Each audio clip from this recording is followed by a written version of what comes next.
కృష్ణ గీతామృతం భగవద్గీతా సారం.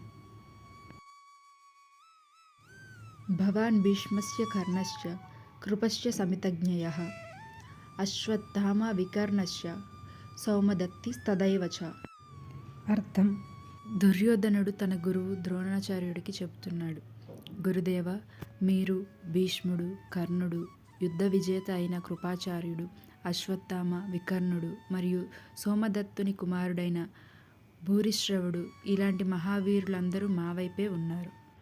భావం: ఈ శ్లోకంలో దుర్యోధనుడి అంతరంగం స్పష్టంగా కనిపిస్తుంది. బయటకు చూస్తే మా వైపు ఎంతమంది మహావీరులు ఉన్నారు అని గురువుకు ధైర్యం ఇస్తున్నట్టు మాట్లాడుతున్నాడు.